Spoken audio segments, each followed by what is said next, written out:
Resumo da semana.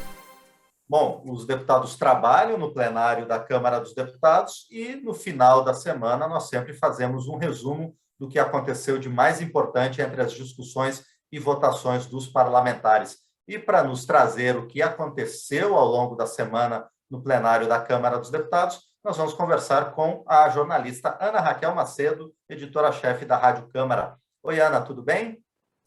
Tudo bom, Márcio Sardi? Prazer estar aqui com você neste resumo da semana. Prazer é nosso em receber você mais uma vez aqui. Bom, teve muita coisa relacionada ao sistema partidário, político e eleitoral ao longo dessa semana.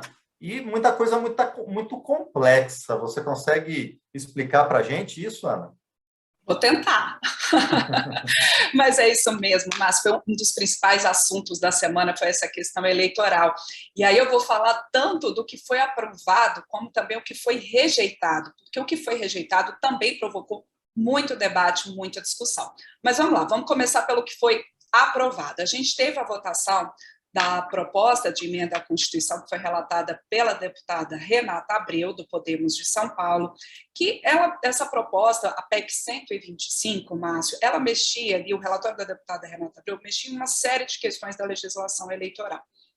O que ficou? O que teve acordo para aprovação, depois de muito debate no plenário da Câmara dos Deputados e também na comissão especial que tratou dessa questão? A volta das coligações partidárias. O texto aprovado, que ainda depende da análise dos senadores, ele prevê a volta das coligações, que é aquela união ali dos partidos para disputar as eleições. As coligações, elas tinham saído da legislação eleitoral numa reforma política de 2017. Nas últimas eleições municipais, os eleitores, né, onde houve ali eleição em todo o país, só aqui no Distrito Federal é que não, mas nas últimas eleições municipais já não houve coligações. Mas agora, com a proposta aprovada, a ideia é que essas coligações possam voltar nas próximas eleições, já inclusive do ano que vem, de 2022. Também foi aprovada a mudança da posse de presidente da República e governadores a partir das eleições, não do ano que vem, Márcio, mas a partir das eleições de 2026.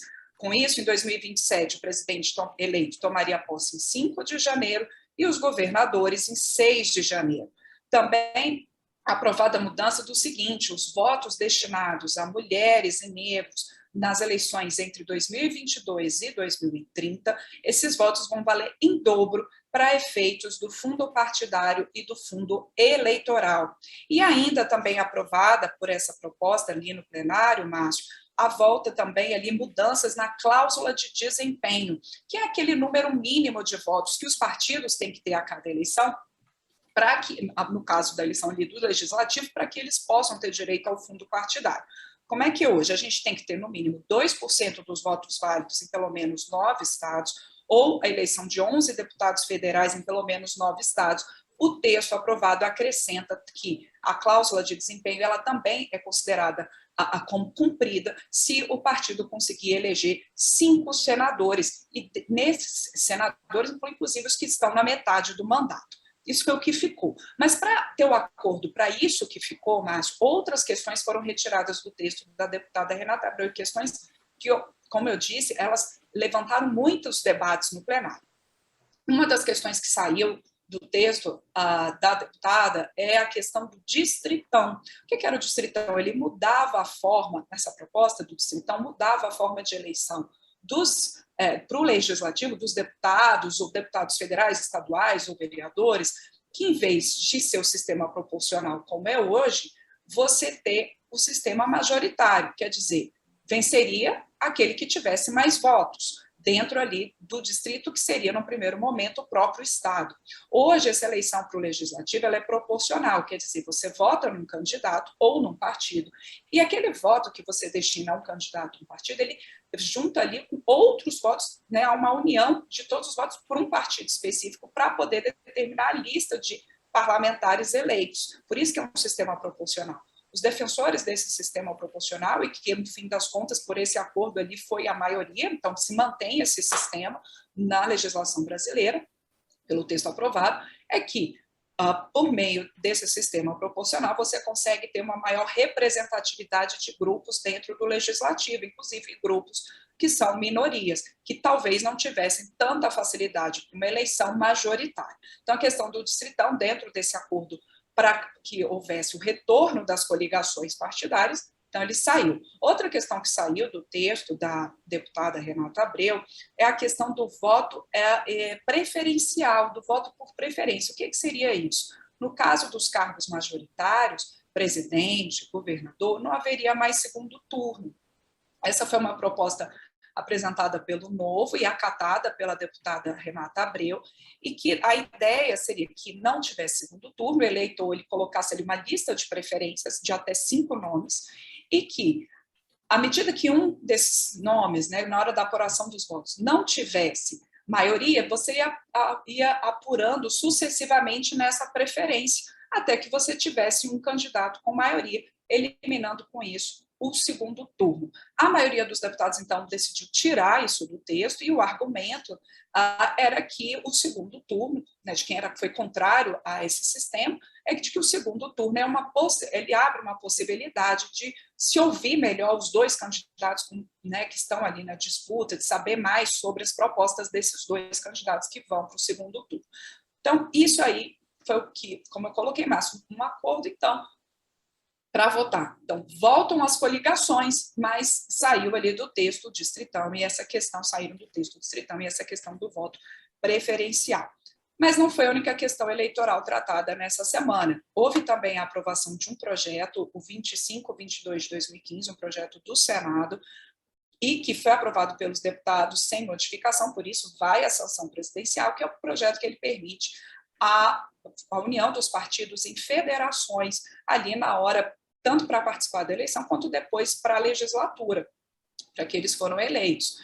Nesse caso, as federações, a possibilidade de federação, mas é justamente numa tentativa de partidos que acham que podem ter dificuldade para alcançar essa cláusula de desempenho, que é necessária para ter fundo partidário, fundo eleitoral, e que, por isso, eles se uniriam em federações. Na federação, os partidos manteriam a sua autonomia e identidade, mas há um prazo. Partidos que decidissem, né, que decidam se unir em federações, eles têm que permanecer juntos por, no mínimo, 4 anos.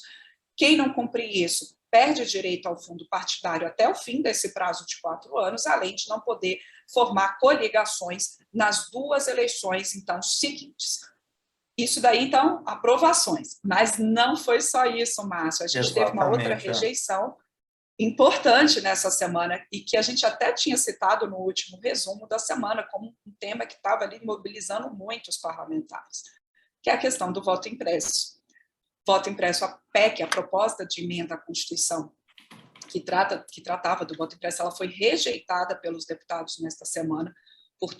Houve o seguinte, foram 229 votos sim, 218 votos não e uma abstenção. E aí o ouvinte aqui do nosso resumo pode pensar, mas não teve mais votos sim, por que não foi aprovada? É porque, como se trata de uma emenda à Constituição, de uma mudança na Constituição, você precisa de um quórum mais alto, você precisa de, no mínimo, 308 votos para alterar a Constituição. Então, por isso que a proposta ela foi rejeitada, ela não alcançou 308 votos, como eu disse, ela teve 229. O que previa, então, essa proposta? Ela previa o voto impresso na urna, que o eleitor ele não pegaria nesse papel, mas ele veria ali o voto saindo na urna, e que depois essa contagem, pelo relatório do deputado Felipe Barros, do PSL do Paraná, a ideia é que essa contagem pudesse ser feita na própria sessão eleitoral. A maioria dos parlamentares, então, quer dizer, não foi a maioria no plenário em si, mas não houve esse quórum de 308 alcançado. A ideia de quem era contrário, né, o argumento de quem era contrário é que isso poderia prejudicar, tumultuar as eleições e aumentar a possibilidade de fraudes. A gente lembra aqui que essa questão do voto impresso foi amplamente defendida pelo presidente da República, Jair Bolsonaro, que houve ali algumas declarações controversas do presidente, sendo interpretada, inclusive, como uma condição para que houvesse eleições no ano que vem. Governistas disseram que não, houve ali uma questão, como o próprio presidente da Câmara, Arthur Lira, colocou como uma coincidência trágica a previsão de um desfile militar na esplanada dos ministérios no dia da votação dessa PEC do voto impresso. Governistas disseram que foi só uma coincidência, que esse desfile militar já estava previsto, que a Operação Formosa acontece desde 1988. Enfim, de toda forma, o presidente Arthur Lira, né, teve esse resultado da PEC que foi rejeitada, foi, portanto, arquivada, e ele colocou que o presidente da República, Jair Bolsonaro, que o presidente Arthur Lira disse que conversou pessoalmente com o presidente Bolsonaro, que houve essa questão de que ele iria aceitar esse resultado. No Senado, o presidente Rodrigo Pacheco também disse que, uma vez rejeitada a proposta pela Câmara, esse assunto também não retorna lá no Senado. E ontem, assim, o presidente Arthur Lira colocou que não era uma questão de vencidos e vencedores, Márcio, mas que era a necessidade de que cada vez mais se possa ter mais transparência no processo eleitoral das urnas eletrônicas. Então, ontem também, o presidente do Tribunal Superior Eleitoral, o ministro Luiz Roberto Barroso, ele anunciou ali na sessão do TSE algumas medidas para que, segundo ele, ali para eleitores que de boa fé ainda têm dúvidas sobre a urna eletrônica. No plenário foram colocadas várias declarações de que não há fraudes comprovadas nas urnas, Márcio, né, no caso de parlamentares que eram contrários à PEC, e o ministro Barroso, então, colocou algumas medidas, anunciou algumas medidas, como a ampliação do tempo para 1 ano antes da eleição, para que o código aberto das urnas fique disponível para os partidos políticos, para os técnicos avaliarem, o convite para que partidos participem da inseminação do programa nas urnas, a criação de uma comissão externa composta por pessoas da sociedade civil, instituições públicas, para fiscalizar esse processo. Bom, nas questões políticas a gente encerrou, então, mas tem ainda outras votações que os parlamentares fizeram ao longo da semana, e a mais importante para a questão econômica e também para ajudar no enfrentamento da pandemia é a aprovação do relatório da medida provisória que prorroga, que retoma um programa emergencial de manutenção do emprego e renda que já esteve em vigor no ano passado, não é, Ana? Isso, Márcio, é a medida provisória 1045, que foi relatada pelo deputado Cristino Áureo, do PP do Rio de Janeiro. De fato, a MP ela chega aí renovando o Programa Emergencial de Manutenção de Emprego e Renda, esse programa que permite, lembrando aqui um pouquinho o nosso ouvinte do resumo da semana, ele permite a redução de jornada com a equivalente redução de salário. Também permite a suspensão de contrato de trabalho, isso tudo por conta da pandemia de Covid-19. As reduções, por exemplo, se elas forem negociadas, as reduções de salário sem o sindicato, elas podem chegar aí, né, a redução de jornada com redução de salário a 25%, 50% ou 70%. Essa medida provisória não abrange, essa renovação do programa não abrange os contratos intermitentes. Em princípio, ela vale por 120 dias a partir de 28 de abril, que foi quando foi editada a medida provisória, mas ela pode ser prorrogada, no caso, para as gestantes. Mas não foi só isso. O relator Cristino Áureo acrescentou vários pontos, e nisso houve muitas críticas da oposição por temer que essas mudanças na legislação trabalhista precarizem o trabalho, mas a maioria do plenário entendeu que não, e que essas mudanças seriam importantes para incentivar os empregos. Que mudanças foram essas? Ele criou o Programa de Oportunidade de Reinserção no Emprego, que é semelhante à Carteira Verde e Amarela, que foi aprovada, que foi prevista numa medida provisória no ano passado, mas que acabou não sendo votada, até por conta da pandemia.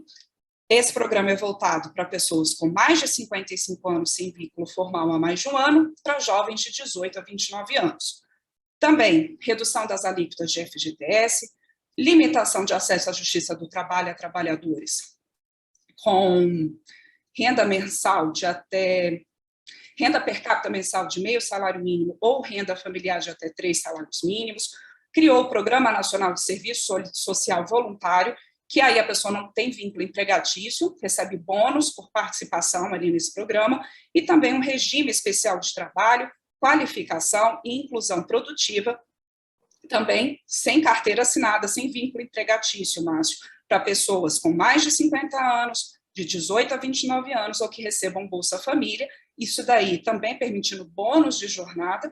Esse programa, né, o Reequipe, foi o mais criticado pela oposição no plenário, e é que aí a pessoa vai receber bônus com jornadas limitadas a 22 horas semanais, e que aí ganha cerca de meio salário mínimo, mas como eu disse, não é vínculo formal. O relator Cristino Áureo rebateu essas críticas, Márcio, disse que como eu coloquei aqui, seria uma forma de você incentivar o emprego para essas pessoas que teriam mais dificuldade para conseguir emprego, especialmente nesse momento de crise econômica, que são os jovens que não têm experiência profissional, ou aquelas pessoas com mais de 50, 55 anos, que também estão sem emprego há muito tempo. Então, esse foi o argumento vencedor. Essa MP, a 1045, ainda depende da avaliação dos senadores, mas né, para poder seguir, por conta dessas mudanças que o relator fez, para poder seguir para a sanção presidencial, no caso aí de os senadores acatarem ou não as mudanças feitas pela Câmara. Caso haja mudanças lá no Senado, a gente lembra, né, mas tem que voltar para uma nova avaliação dos deputados. Bom, e por último, o plenário da Câmara aprovou a cassação do mandato da deputada Flor de Lis por quebra de decoro parlamentar. Qual foi exatamente o motivo da cassação, Ana? Então, deputado Márcio. Então, Márcio, a ex-deputada Flor de Lis, agora ex-deputada do PSD do Rio de Janeiro, ela vem sendo acusada pelo assassinato do marido dela, o pastor Anderson do Carmo, em 2019. E esse processo ainda está correndo na justiça, lá no Rio de Janeiro, está sendo toda uma investigação. Mas os deputados avaliaram isso, o relator do caso da deputada Flor de Lis, no Conselho de Ética, o deputado Alexandre Leite, do Democratas de São Paulo, ele colocou isso muito fortemente no plenário, que os deputados não estão avaliando a questão penal, que o que foi constatado ali, relatado por ele, é que a ex-deputada Flor de Lis, ela estaria usando o mandato para coagir testemunhas e ocultar provas desse processo. E que, portanto, o que os deputados estavam avaliando era a quebra de decoro parlamentar, uma questão administrativa e não penal. O próprio presidente da Câmara, Arthur Lira, colocou isso em plenário, que não se tratava ali de um tribunal do júri, os deputados não estavam avaliando a questão penal, mas a administrativa e, portanto, essa questão da quebra de decoro. A ex-deputada Flor de Lis foi ao plenário se defender, os advogados dela também falaram, fizeram defesas ali muito enfáticas, colocaram algumas questões relacionadas ao Anderson, né, ao pastor Anderson do Carmo, assassinado, mas a maioria dos deputados, e aí foram 437 votos pela cassação do mandato da Flor de Lis, contra, houve 7 votos não e 12 abstenções, eram necessários pelo menos 257 votos a favor da cassação, foram 437.